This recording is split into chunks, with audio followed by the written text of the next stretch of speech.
Hello sa inyo. Ayun. So, right now you're seeing me naglalaro ng PlayStation. And I'm still playing yung Far Cry 4. And it's already in the evening. Medyo traffic pa sa C5. And kaya tayo nagba-vlog ngayon. Kasi hindi to actually vlog, but there's actually something that we will be unboxing. Recently, or actually last year, I bought my first car. That was the Toyota Avanza 2018. And there are things na I have to buy in order to maintain that car. So also yung vlog ko, Filipino Millennial Hobbyist .wordpress.com. Recently nag-start na rin ako ng mga articles related sa cars. It's not actually for enthusiasts, but more on general car-related stuff. So there's still yung drumming, nandiyan pa rin yung video games, and photography as usual. Pero we added that stuff. Kaya tayo nag-vlog ngayon kasi meron akong recently binili na must-have car, not actually accessory but maintenance or cleaning accessory. Ito yung Elevo vacuum cleaner. Well, pag pumunta ka sa DIY store or sa Ace Hardware or yun nga sa True Value, usually makikita mo na car vacuum cleaner is yung Koido, C-O-I-D-O. Search nyo na sa YouTube, pero marami siyang mga models. Usually mga Indian yung mga nagre-review. I'm actually curious about this brand, Elevo. I think Concord yung nagdi-distribute. So sa Concord, I think meron din sila nito. But this thing, nakita ko siya sa True Value dito sa Eastwood. Let's have an unboxing muna.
Ayun, so eto na siya.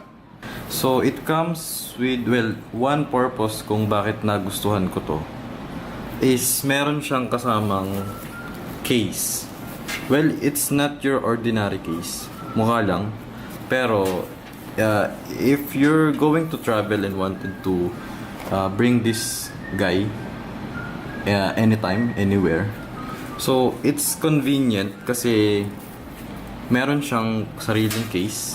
And yung case na to is merong velcro sa likod at saka sa ilalim. So in case na yung car mo is merong carpet, so it's gonna stand still when you're driving. So meron siyang sleeve, laging meron ito.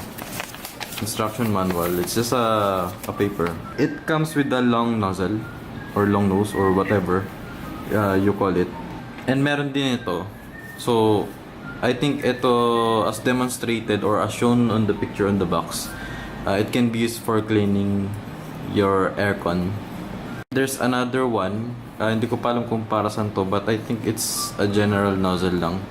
This one is priced at 1,350 in True Value. Meron siyang 138 watts na power. Kaya rin naman nung iba, 12 volts lang rin naman yung ginagamit nito. And gumagamit din siya nung, syempre, yung e-cigarette socket sa mga kotse. And para mabuksan mo yung, para linisan mo siya, kailangan mo tong i-press. And then, there you go. Ito yung pinaka-motor, syempre. And nandito yung filter. So, yung filter niya, actually, 2-layer siya. Compared sa ibang, well, actually, compared sa lahat ng vacuum cleaner. Kasi ito, may ganitong klaseng filter. And meron pa siya nung parang cloth. If you want, you can still grab one sa True Value. Sa True Value pa lang ako nakita nito. Pero, check nyo rin sa Concord. Baka meron. Don't forget na ipatest.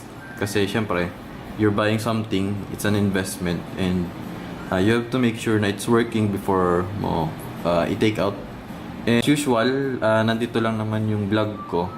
And itong video na to, just to help everyone na may mga cars. FilipinoMillennialHobbyist.wordpress.com. So, make sure to check my articles. Hopefully, may magustuhan kayo, and hopefully, abangan nyo yung mga susunod na articles. Ayun, hopefully nakatulong ako ngayon. And hopefully makatulong ulit ako sa susunod. So, ayun. Thank you very much and signing off na po. Salamat.